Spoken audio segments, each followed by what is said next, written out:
Hi there, Ollie Anderson here. You're listening to Creative Status. This is a podcast by exploring the depths of the creative process to see how deep it can take us into life itself. Just made that up, it sounds quite good. But yes, if you're into creativity, this is the place for you. If you're into being human, this is the place for you. If you're into growing real, well, welcome. Today's interview is with Phoebe Camilletti. Phoebe is a writer and a speaker and an artist.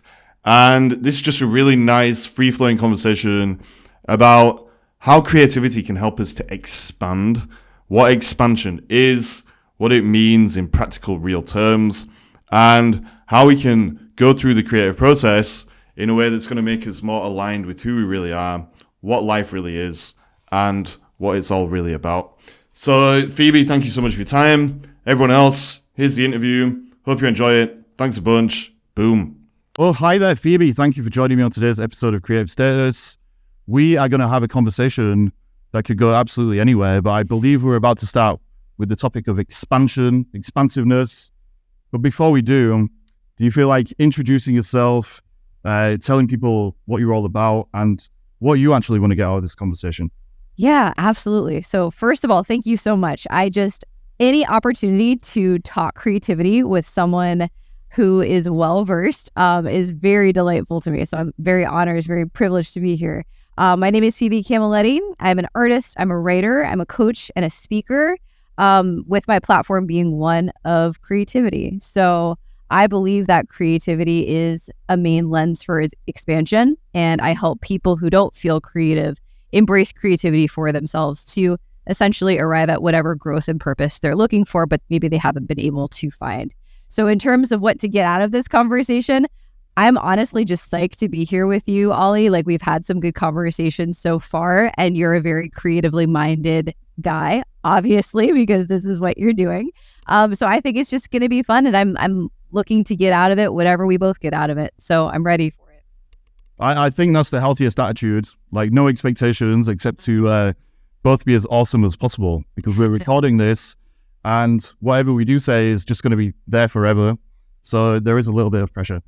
Now, before we get into it, let's actually get into it. With the expansion thing, what do we mean? Because some people might have heard us say that already and they think, right, that's one of those kind of buzzwords that all those hipster coaches like to use. What does it mean? Because I think it's a very valuable, very important word, but what are we referring to with that? That's an excellent question. So I will say first, what comes up for me is the idea of gratitude. And I don't mean to say that expansion means gratitude. I don't mean to say that expansion has to mean gratitude, but I'm just expressing that I think that that's one of the pieces that we don't necessarily connect to this puzzle of what is growth for me? What is expansion for me? What am I looking to achieve in life? Because it starts with this place of deep reverence for where you are, right? And it's not just like gratitude, like, oh, say thank you and move on, right? It's a very creative thing, I think, to be able to deepen into where you're at with the discomfort, perhaps, of where that is, to be able to fully embrace it because it's part of you. So when we talk about expansion, Ollie, I feel like that at least has to be a platform, if not an essential part of it. So I'm wondering kind of what you feel about that too. Yeah, I love how you've taken it in that direction. I think gratitude is one of the key things that we need to cultivate in order to be able to put ourselves into the flow state. And for me, expansion ultimately is about growing in a way where we're doing what we can do that's under our control, but then we're kind of trusting and leaving the rest to life to present the opportunities that we need, or to kind of allow things to swim up from the unconscious that maybe we didn't know were going to be there, or to let go of things, whatever it is. Gratitude is actually the best way I have found in my own life to build a solid foundation for allowing that to happen. Because if we can get to a place of gratitude, then ultimately we get to a place of acceptance. And only if we get to a place of acceptance are we going to be able to accept life itself on its own terms, without all of the ego distortions and the scarcity thinking and all those kind of things. And so gratitude, it's almost like, I had a coaching client and he summed it up really well. Like, with my coaching clients, I get them to do this thing every day in the first month where it's like a little gratitude journal and a thought log. But anyway, he was saying of the gratitude journal, he said, I love doing this gratitude journal because it makes time stop. And like the way that he said that, I was like, wow, that's exactly what it is. When you list things that you're grateful for, but more importantly, really tap into that feeling of gratitude, you see that actually your life is just amazing. Like when you accept life on its own terms, it is amazing. And that means that all of these other things you're trying to bring into your life as you're trying to expand and grow into the next version of yourself, they're not something that you need in an outcome dependent way. Like you don't need them to fill the void inside you. You're already kind of full, but you're actually just bringing them as an expression of that fullness. And so for me, gratitude leads to acceptance, and then acceptance allows you to get into the flow. So I don't know if that's how you see it. Oh, I mean, absolutely. And there's so much about what you just said that I find really exciting, but I think I'll touch on one point to start and then maybe two. The first thing that really stood out to me that I want to talk about is how you said your client conveyed that when he does this practice of the journal, it's like time stops. And the reason I love that is because, you know, you've used the word flow a few times, right? Like this idea of being in a flow state and how that's related to time, because we tend to think of time as very linear. Everyone does. Even if you've done work surrounding like, how do I manage my time or how do I perceive time the way that I want? We still are locked in this mentality of time as a very linear, deliberate thing. But the reality is when you access that flow state, I think that you are more perceiving time correctly, by which I mean it's all happening at the same time. Your future, your past, your present, it's all right now, right? There is no real time as such. So when you're able to use gratitude, especially as a way to get into that zone, oh my God, like talk about the endless possibilities for yourself, emotionally, creatively, in terms of your expansion, as we're saying. So that's one thing that I think is really cool, conceptualizing flow within the practice of gratitude, within the grounding of timelessness, I guess. Yeah. So that's what that brings up for me. Yeah. And I 100% agree. And I think that is the power of gratitude. It's allowing us to taste wholeness. So on this podcast and everywhere else I go, I'm always blabbering on about how it's ultimately about the journey from fragmentation to wholeness. Right. And what you just said about like linear time, we perceive time as being this linear thing because we caught up 99% of the time in the perceptions of our fragmented bodies, which means that we caught up in the illusions, so to speak, of time, space, and causality, which are all just fragments based on the way that we have fragmented our experience because of the way we're embodied in these fragmented bodies, and then we project it out into the world. The truth, I believe, based on what I've now experienced in life, is that it's about just stepping beyond that every so often so you get a taste of your true identity. And your true identity is that timelessness that you've just alluded to. Like that timelessness is a taste of wholeness. And maybe you can't live there all the time because obviously the world is going to creep in and things are going to happen and we're going to have problems and obstacles and we're going to, you know, have this very human thing going on, the duality of man, where we just get caught up in all of the bullshit of the world and the past and how it's keeping a hold of us and all that stuff. But if you get a taste of that timelessness, that's all you need to be able to stay in this flow state as much as possible. And if you can get there, even just a little bit every day, then you're going to be able to kind of experience it more and more.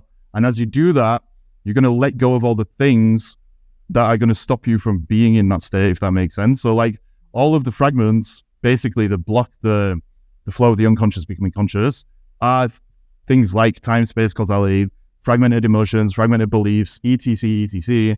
I'm getting very rambly, I can tell, and I told you I'd had a lot of it. But ultimately, if you can cultivate rituals like that just remind you who you really are, then the expansion process is going to become a lot easier. That's how I've found it.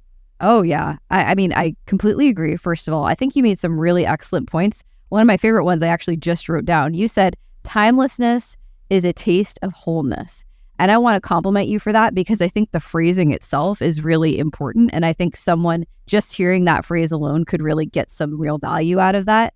But timelessness as being a taste of wholeness, not only do I agree, but I want us to kind of maybe take it a step further into the idea of play and creativity through play and how we tend to, all of us, look at play as antithetical to what it means to be a productive adult. Okay. So even if you're someone who does embrace creativity in some way, there tends to be that idea of like, okay, you know, this frivolous thing, that's not for me. But I think that when we really embrace play, that is a way of embracing flow and gratitude. So a lot of these concepts, of course, just fold in on themselves. Obviously, that's why this is so fun to talk about. But I really believe that. How can you let yourself play? How can you let yourself maybe go back to a more wholesome place, a place more of wholeness from where you were a child, for example? Yeah. How does that bring up gratitude for you? How does that bring up expansion for you? How does that bring up a new sense of seeing time and seeing yourself?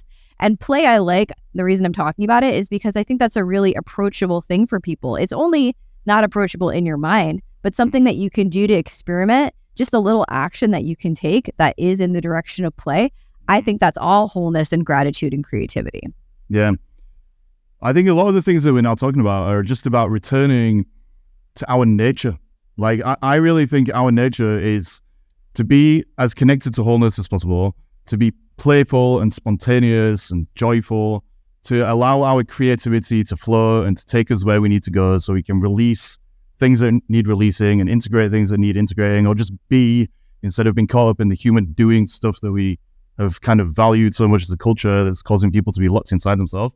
And these things that we're talking about, like cultivating gratitude in an active way or reminding ourselves to play and finding ways to do that, they're ultimately about deconditioning ourselves from the limited image that we've attached to of who we are and what's possible that stops us from actually just being in this state. And I think one of my buzzwords these days is flow, because it ultimately does come down to that. Like, if we can put ourselves in that natural state by aligning ourselves with who we are away from all our conditioning, then we do just flow. Like, life is about flowing towards more wholeness constantly. And we all have this natural drive towards wholeness, but we block it with all of the things that stop us being grateful, stop us playing, stop us just being, or at least being before doing. And if we are doing things, making sure that it's inspired action, which means that we're injecting the being into the doing, if that makes sense. Yes. And so I suppose the question is, there's twofold. One, what other things can we do to kind of return to this realness, as I call it, like our true nature? And two, how do people find themselves in this state in the first place, do you think, where they have become fragmented and they're disconnected from their birthright, as dramatic as that sounds, which is this capacity to actually flow with life instead of, you know, living a life as quiet desperation, as Saru said, which is another quote I'm always flinging out there these days. Yeah, absolutely. Again, so much good stuff in what you said. And I think those are two really great questions. I'm going to suggest that we start with the second, like how people find themselves in this state, especially because that's coming off of something you said that I really liked, which is there was one segment of what you were saying where you kept saying like, stop this. And for me, that brings up that idea of fragmentation that you focus on, right? So in other words, when you are stopping yourself from doing something, that is creating fragmentation, because if you think of it like a line, right? If you're letting the line flow, so to speak, you're not like stopping at different points on the line. It just creates itself, right? It's just progressing. But the stoppage is like the distinctive breaks in that line.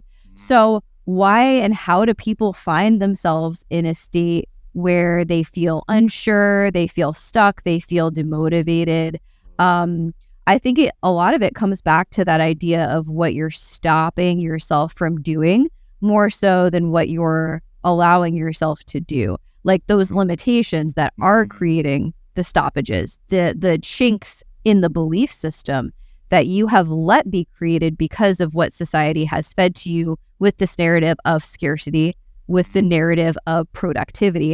And it's actually kind of funny when I put those two words together in this moment, because productivity and scarcity, both of those are extreme values of our society, but they are, in a way, kind of antithetical, yet related at the same time. When you do have scarcity, you feel more inclined to operate from a place of productivity that other people will see as productive. But at the same time, productivity implies a certain expansion, a certain moving forward, whereas lack doesn't. So I think that all of this to say Okay. So all of this to say that I think really we have abandoned our ability to think critically for ourselves because we see other people not thinking critically for themselves. We see other people flowing along with what we perceive to be reality. And so that's what we go with. And we don't develop or cultivate our own belief system. We don't cultivate our own critical thought. So I would suggest, I mean, there's so many ways we could discuss this, but I think that's one way that people find themselves in this state. It's succumbing, whether due to fear or indecision, it's succumbing to this idea of what other people do and what that should mean for our lives. And we stop ourselves. You just said so many interesting things, and now my brain is dancing around and I could go in a million different directions. Like, ultimately, what you're talking about is kind of a case of monkey see, monkey do.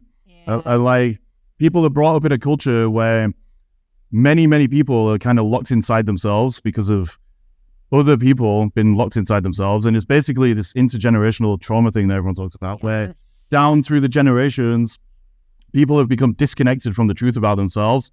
They have had horrible, difficult lives, and that's sent them hurtling into a scarcity mindset, which is understandable, but it's a very overly survivalistic way of viewing the world, and it causes people to focus on doing things in a way where they force life ultimately instead of flowing with it. I think that's kind of what I was getting from what you were saying. So when you were talking about scarcity and productivity and all that kind of stuff, what we're actually talking about now is the approach that human beings have to action that either allows them to expand or to shrink inside themselves. And I think, obviously, we need to do things. Like, I think there's two ways that people go. Like, they tend to choose one way or the other. Like, they become so open-minded to the idea that the universe just loves them abundantly and cares about them that they don't actually take any action anymore. And then their lives go horribly wrong because they're not taking any responsibility for their own lives. And then they start to believe that the universe doesn't love them or whatever it is. But then the other approach is people think that their whole lives are up to them alone. And so they become hyper-productive, but the actions that they're taking are fear-driven because they're hyper-productive, because they feel like if they don't stop moving, if they don't stop taking action, then they're going to lose control completely. And in that case, they just end up forcing life. Many times they end up burning out. And because they are forcing things, they don't actually get any results anyway, because they're not being open and responsive to the information that life or the flow state is giving them about what actually needs doing if they take inspired action. Yes. There's an awesome quote I heard the other day by an ancient Greek philosopher whose name I can't remember. It was like Xenophon or something. And he said, "Nothing forced is beautiful." And I think that kind of applies to like life itself. Like, if we want to live the beautiful life, which is like a real life where we're aligned with our values, we're aligned with our true intentions and all that stuff, it can't be forced. But it's finding that sweet spot where we're expanding with the promptings of life and we're taking action, but we're not trying to control everything. And I think there's something there to be kind of tracked open based on everything you've shared. Oh, absolutely. I mean, I really like a lot of that, but one thing that's standing out to me is how you talked about forcing just now. And for me, that brings up like a visual of whenever you're applying pressure to something, pretty much anything, right? If there's like a compressor, if there's like an extreme force, that thing that has the pressure applied to it, it's going to break, it's going to fragment, right? So when you force, that is another way of looking at this idea of fragmentation. You are going to split things apart, okay? Like whether it's beliefs, whether it's a certain emotion that you have, I don't care what it is. It's gonna be forced apart. Whereas if you are able to nurture that in a space where there is some pressure, because you have to hold it in some capacity, you have to take ownership of it, right? But it's the right amount of pressure. And so I think that part of life, one way of looking at life is like actually to say, what is the right like pressure? What is the right container? How do I hold and own and take responsibility and take care of this thing about me or this dream that I have? But I don't assume that my ego is calling the shots here, because when you call the shots with your ego, that's when the fragmentation happens, right? So it's like the right amount of pressure. I like that as a way of kind of looking at what you're saying about like your beliefs in alignment with your actions. Because that's the last thing I'll say on this, maybe this idea that I think when we look at productivity as the ideal, that is us taking a belief that's ready-made and not processing it, and we just roll with it. So in other words, it's just action. That action is not coupled with the critical thought and the introspection of defining our own belief system. But it's when we take that time, we cultivate the critical thought in a creative way, and that's when we can take the action. That's the full package. That's what we want. Yeah. So the question now is, how do we find that sweet spot? Because I 100,000,000% agree with you. Like in coaching, there's these three different levels that people always talk about. There's the comfort zone, which is ultimately just staying within the confines of your ego. Nothing's going to change. Your edge is basically determined by your fears about yourself because of underlying shame and guilt and trauma and all that stuff that leads to the creation of the ego in the first place. If you go too far, you find yourself in the panic zone, which means that maybe you're trying to overcompensate or whatever it is. You've set some goal that is like way outside of your comfort zone, and it basically scares the shit out of you, and then you just end up stressing your whole nervous system, and then you don't get results. The sweet spot is the stretch zone, and it's kind of what you're talking about, where you're just beyond your comfort zone, you're just beyond your ideas about yourself and the ego and all that stuff. So you're like really pushing the edge, as I call it, which is just where your ego meets reality, and then you can kind of transcend your ideas about yourself. But to get there are just myriad different ways and different approaches. Like obviously we're talking about the human experience. So it's not like a one size fits all approach, but the underlying structure of it is ultimately the same for all of us. And it's that we need to find that place where we are stretching just beyond our current capacity, I think. And if we can do that, and we've done the work that you're talking about beforehand, where we actually have a strategy behind it, we know who we are, we know what we want, we have a real vision, and we're moving forward in a way that's real, rather than been something that's prompted or motivated just by ego. If we can do that, then we find that stretch zone, and that's when, we get in the flow state and the magic kind of happens. But how do we do that? Like, how do we do that? Indeed. I mean, I think that one path that we can go down together about that question is literally applying creativity. So not just the creative thinking that we're doing, but the actual act of creativity in whatever form that takes, right? So whether that means picking up an instrument that you maybe haven't played before, but you've always wanted to play since you were a kid and you just didn't give yourself permission, or a pencil just to do like a simple sketch on a piece of paper where you were taking notes anyway. Like, how can we implement creativity is as that vehicle, as that catalyst maybe for what you can use for yourself, for recognizing that you are uniquely capable and that no one else is going to be able to cultivate the same kind of life experience. No one else is going to be able to fulfill their dreams the way that you do, because your dreams, and this is something I was thinking about yesterday a lot. I love this idea that I think our dreams are as unique to us and as much a part of us as like our body parts. Like no one's teeth look like your teeth. No one's dreams look like your dreams. We're just like, oh, they're dreams, but they're a part of your being. They are as much a part of your being as your physicality. So what are you doing to take care of them? Right? Well, you're taking care of your teeth, you're taking care of your skin.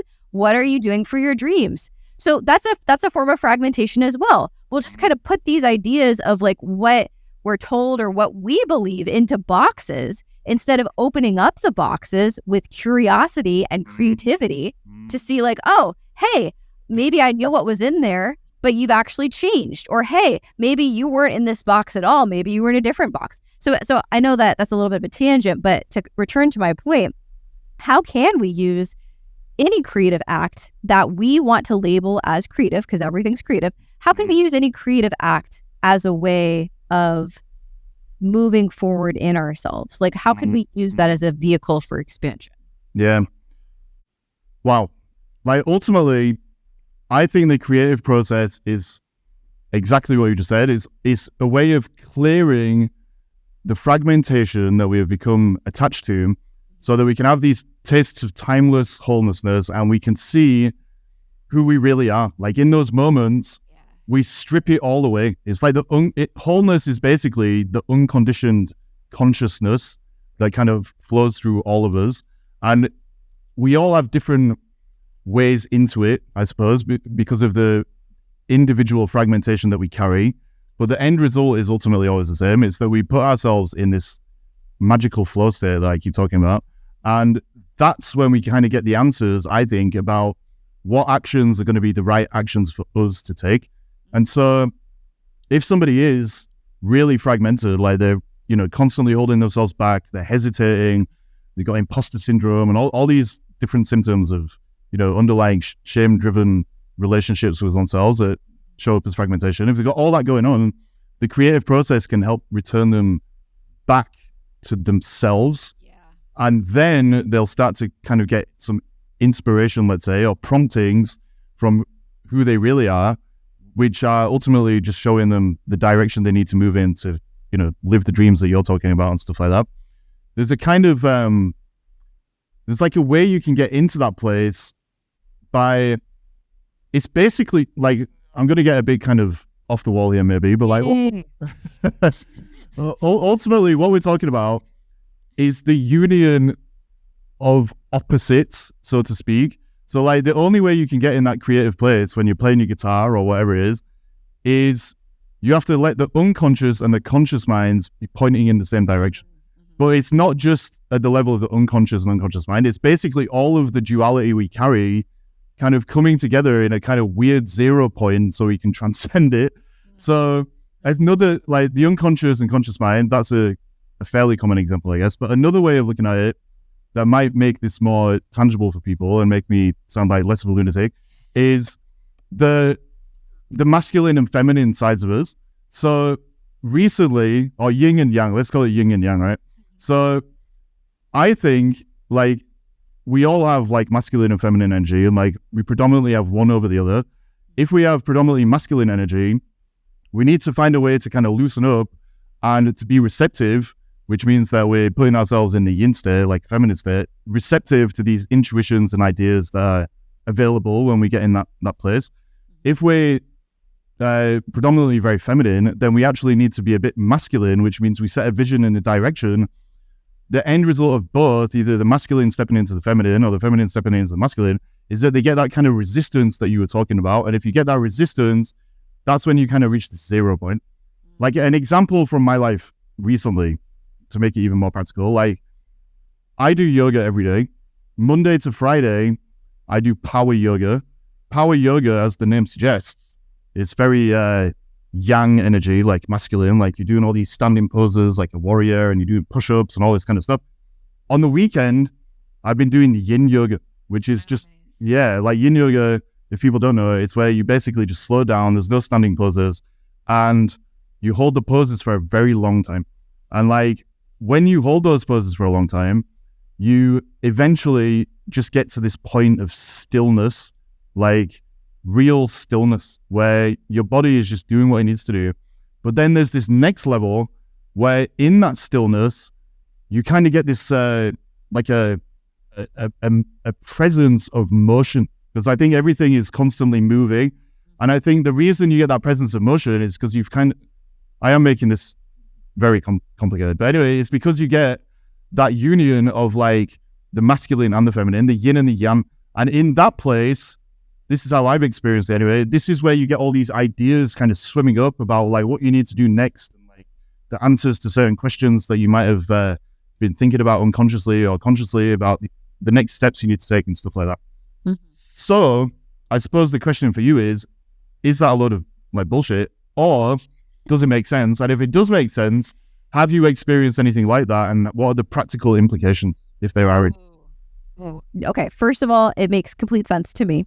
Second of all, I love that you're a fan of power yoga, because I am as well. I especially like that you're saying that you deliberately counterbalance the power yoga with more yin style yoga. Like, I think that's incredibly smart.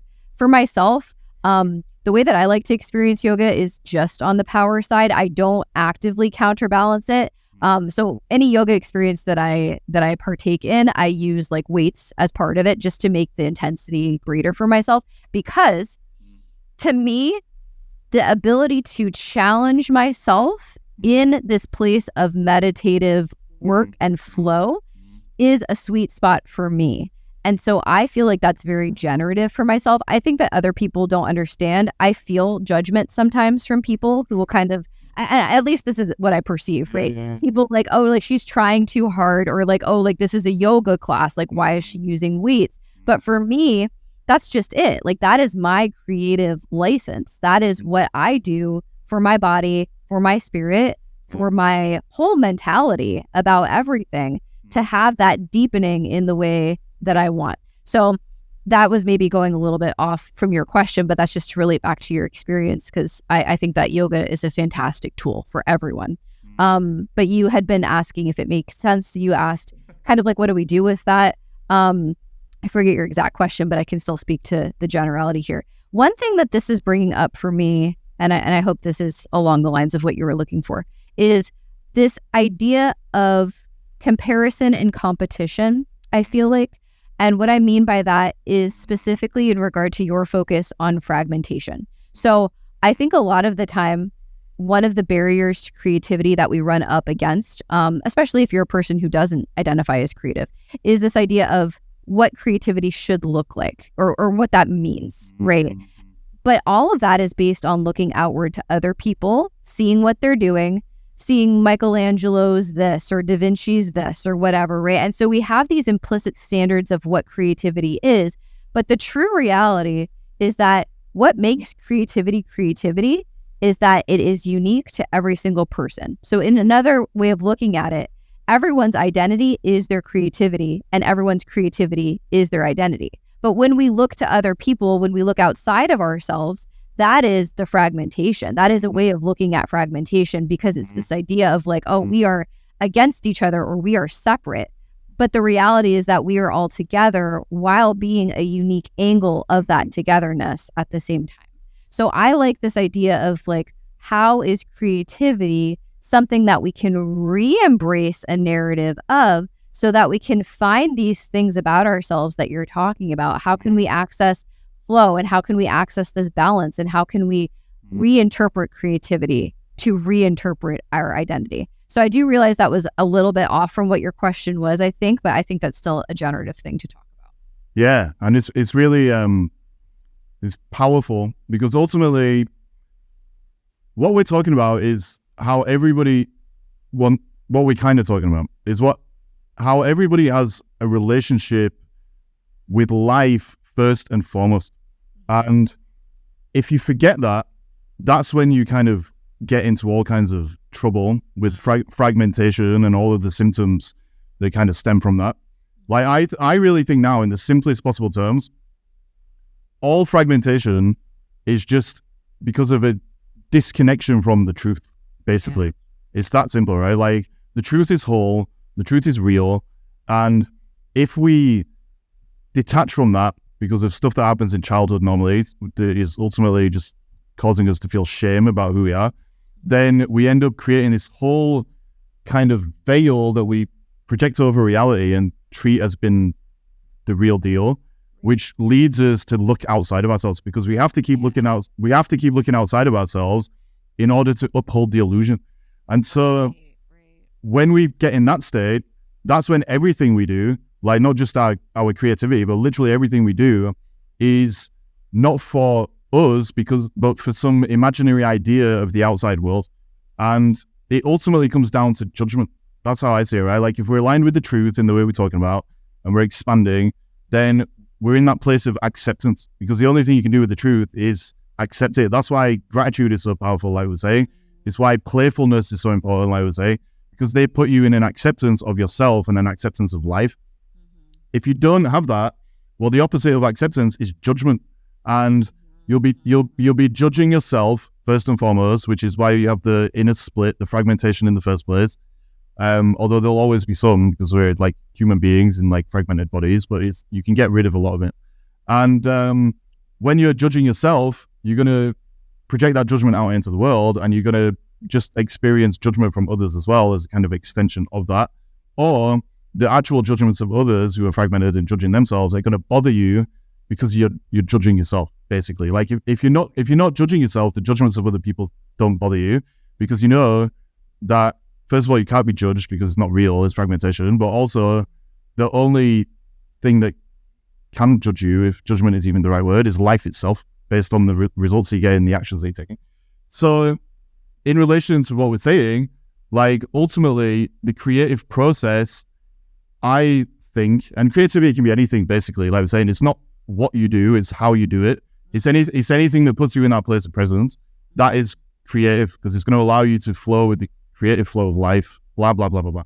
So anything that puts you in that state, or anything that allows you to cultivate these kind of qualities that we're talking about, is just undoing the conditioning, basically. Like we kind of said this right at the start of the conversation, but like all of that comparison, all of that competition, all of that forcing life to keep running away from ourselves instead of like facing ourselves head on, all of that is just conditioning.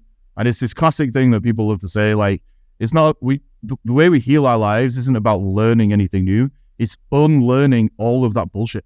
And the creative process in whatever form is just about that, unlearning all of these things that keep us from seeing what was already there, ultimately, and allowing ourselves to start moving with it instead of kind of doing all these crazy, absurd things that people do because they don't see it. Yeah. I mean, really profound things in what you said, a lot of different ones. One that I'll touch on is I like how you said, look outside ourselves to maintain the illusion. That's something you said kind of early on in that train of thought. And I like that because I think I'd like to use that as a way to return to one of your questions, which is what people can do, you know, when they're feeling like maybe they don't know what to do. So it's not easy to look inwardly. Even for people who are practiced at it, you know, there's difficulty. It's never just something that you perfect. It's not something that you just, you know, arrive at one day and you're done. It's a constant process of learning how to reflect and learning how to be with yourself. But that idea of yours of looking outside ourselves to maintain the illusion, I think an approachable way for someone who wants to do something that we don't usually see as creative, but it is truly creative. Don't think of meditation as such, where it's this narrative that we've all been given of what meditation should look like, what it is, what it means. What if you just took 1 minute blips of like, I'm setting a timer, or heck, don't set a timer. I don't care.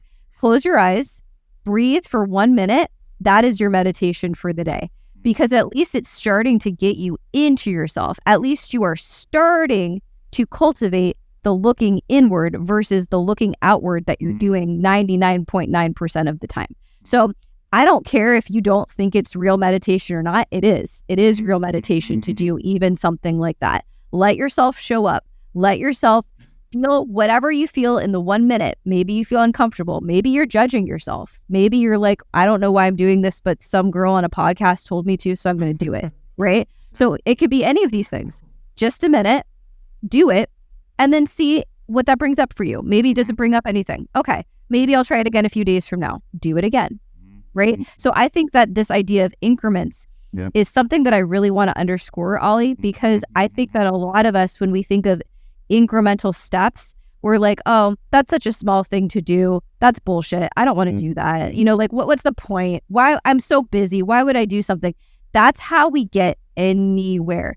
I don't care what expert in creativity, I don't care who the heck you're looking at. They got to where they wanted to be because they allowed themselves the discomfort of the steps. They allowed themselves the discomfort of that looking inward instead of looking outward. So if you're here listening to this podcast because that's something that you want to progress in your life, you want to arrive at yourself better, let yourself have permission to do little things. So I would say that like minute of meditation, I think that's a cool idea. It's a super cool idea, and it's super real. Like ultimately, there's two things in what you just said that I want to elaborate on because I think they're super important. The first thing that you said is that people fall into these traps where they tell themselves, right, this isn't real meditation. This isn't real yoga because I'm lifting weights. This isn't real creativity because blah, blah, blah. That is all bullshit and it's ego. And it shows you that people like to dogmatize any little thing so that they can create a sense of kind of control, or because they have ego resistance to actually just facing the flow of life and moving with it. Yes. Like, by the sounds of it, like what you've seen in your yoga class is kind of a similar thing. Like, people have got this very rigid idea about what yoga should mean and etc. And any deviation from that, it kind of affronts, it's like an affront to their whole sensibilities and the identity that they've created for themselves. That says nothing about you lifting the weights. It says a load of stuff about them actually, and how they relate to themselves, and how they've turned yoga into kind of a set of stabilizers on the bicycle of life, so to speak, because it's giving them control. And actually that need for the control and saying this is real yoga and that's not real yoga is actually holding them back from making the changes they want to make, which is moving towards wholeness. But that happens in all areas. That's no different to like a religious extremist getting really worked up about their religion, let's say. I was going to paint a very crazy picture there and going to rant about it. But anyway, like, it's the same thing. Like, dogma is dogma and it's always going to hold you back. It's control freakery. But the other thing you said, which is super important, it's about the increments, the little steps.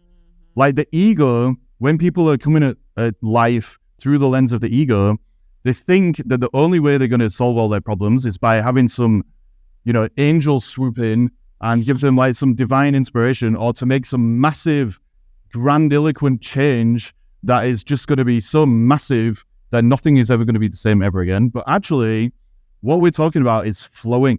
Surprise, surprise. Like, I've used that word like 6 billion times now in this conversation, but we're talking about flowing. Flowing is about being real and embracing the flux and movement of life that is always taking place.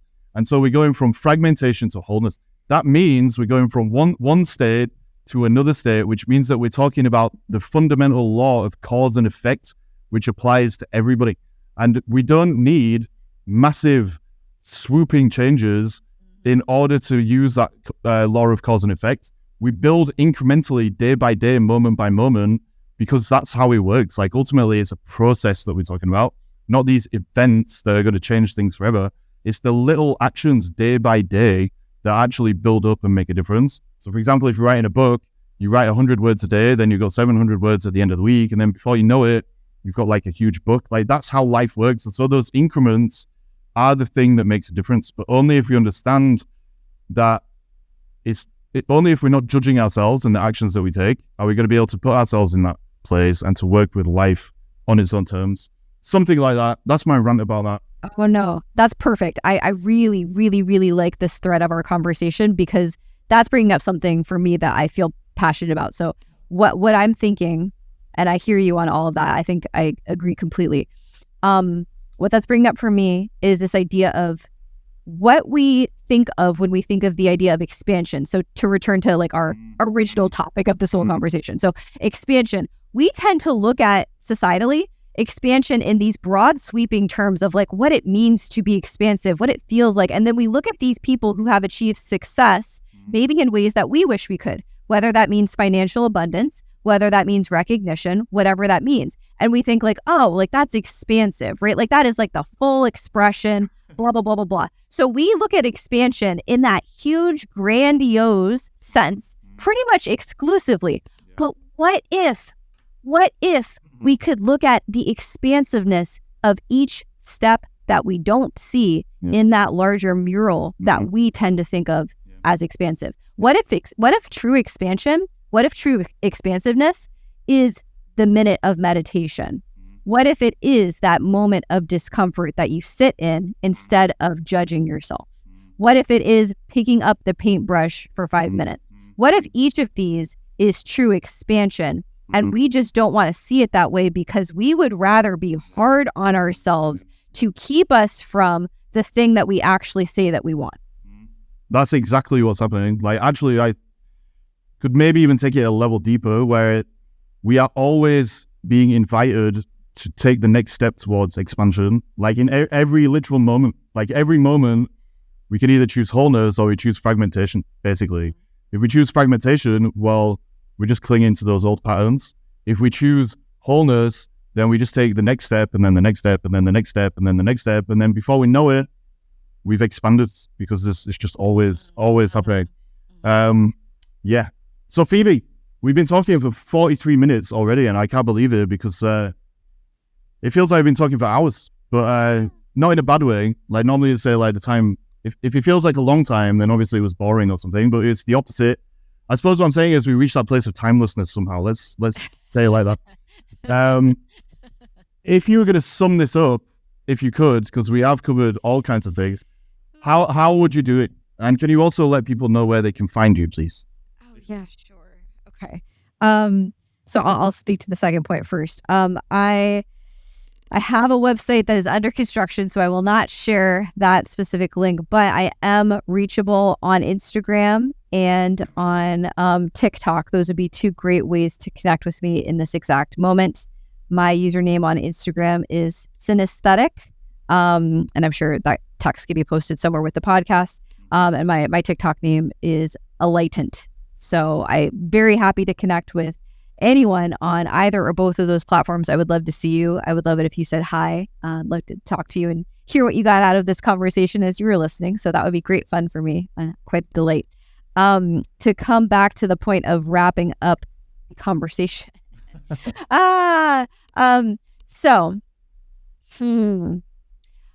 There's been a lot of really great threads here. And the thing about it is that this conversation itself is kind of a microcosm of the last idea of expansion that we were touching on. And here's what I mean. And I'm very interested in this thought creatively.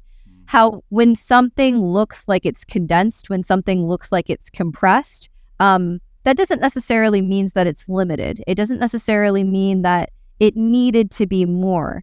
I mean, after all, if you look at Big Bang Theory being what it is, like the whole cosmos came from a very small, dense space, right? So I think that, Ollie, you and I have talked about a lot of stuff. And even though we could have expanded more on certain things, that doesn't mean that the conversation in and of itself wasn't expansive, right? So it's all just a matter, I think, of course, of perspective.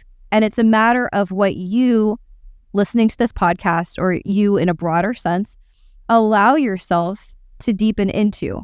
Whatever small thing, whatever thing in life that you think might be frivolous to other people and you've convinced yourself it's frivolous too, what expansion can you actually achieve in that thing?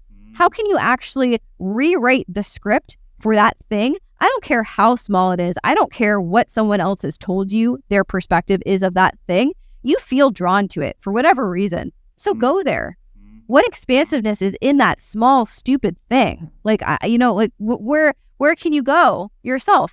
And by doing that, how can you allow yourself to expand your view of yourself? It's all expansion. Everything can be a vehicle for expansion, whether that's someone's crass comment on Facebook where they were like trying to argue with you about something that didn't matter. That can be a vehicle for expansion. I don't care what something looks like. If you want to grow, if that's why you're here, you can find it. So and the funny thing is, like, this is one way of summing up this conversation, but I'm not choosing to look at it as like, oh, I didn't cover all of these different points when I was summing it up, right? This is just like one lens, and that's all anything is. It's a lens. Use your lens, see how it expands for you, see how you expand for it, and then move to the next thing. Like allow yourself that. That's one response I would give. Preach. That's what I would say right there. Like, basically, that's it. We've always been invited to expand. Yes. And if we decide to accept the invitation, life will probably be awesome. And if we don't, it'll still be awesome, but we just don't see it or something like that. So exactly. I am going to stop talking, believe it or not. But Phoebe, this has been amazing. Thank you so much for your energy and the insight. And I don't know, let's just go expand and see where we end up. Absolutely. Thank you so much. I really, truly enjoyed this. I thought it was fantastic. Thank you.